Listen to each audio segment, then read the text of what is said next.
Trillions of bacteria, viruses, and fungi live on or inside of us, and maintaining a good, balanced relationship with them is to our advantage. Together, they form the gut microbiome, a rich ecosystem that performs a variety of functions in our bodies. The bacteria in our guts can break down food the body can't digest, produce important nutrients, regulate the immune system, and protect against harmful germs. We don't yet have the blueprint for exactly which good bacteria a robust gut needs, but we do know that it's important for a healthy microbiome to have a variety of bacterial species. Many factors affect our microbiomes, including our environment, medications like antibiotics, and even whether we were delivered by C-section or not. Diet, too, is emerging as one of the leading influences on the health of our guts. And while we can't control all these factors, we can manipulate the balance of our microbes by paying attention to what we eat. Dietary fiber from foods like fruits, vegetables, nuts, legumes, and whole grains is the best fuel for gut bacteria. When bacteria digest fiber, they produce short-chain fatty acids that nourish the gut barrier, improve immune function, and can help prevent inflammation, which reduces the risk of cancer. And the more fiber you ingest, the more fiber-digesting bacteria colonize your gut. In a recent study, scientists exchanged the regular high-fiber diets of a group of rural South Africans with the high-fat, meat-heavy diets of a group of African Americans. After just 2 weeks on the high-fat, low-fiber, Western-style diet, the rural African group showed increased inflammation of the colon as well as a decrease of butyrate. That's a short-chain fatty acid thought to lower risk of colon cancer.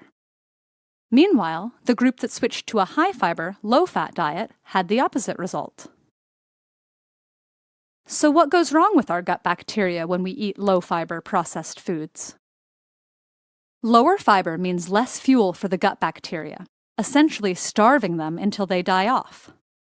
This results in less diversity and hungry bacteria. In fact, some can even start to feed on the mucus lining.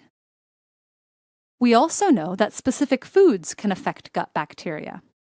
In one recent microbiome study, scientists found that fruits, vegetables, tea, coffee, red wine, and dark chocolate were correlated with increased bacterial diversity. These foods contain polyphenols, which are naturally occurring antioxidant compounds. On the other hand, foods high in dairy fat, like whole milk, and sugar-sweetened sodas were correlated with decreased diversity. How food is prepared also matters.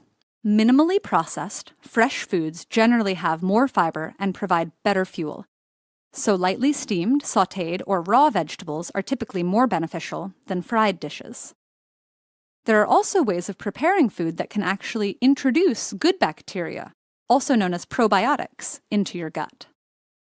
Fermented foods are teeming with helpful probiotic bacteria like lactobacillus and bifidobacteria. Originally used as a way of preserving foods before the invention of refrigeration, fermentation remains a traditional practice all over the world. Foods like kimchi, sauerkraut, tempeh, and kombucha provide variety and vitality to our diets. Yogurt is another fermented food that can introduce helpful bacteria into our guts. That doesn't necessarily mean that all yogurt is good for us, though. Brands with too much sugar and not enough bacteria may not actually help. These are just general guidelines. More research is needed before we fully understand exactly how any of these foods interact with our microbiomes.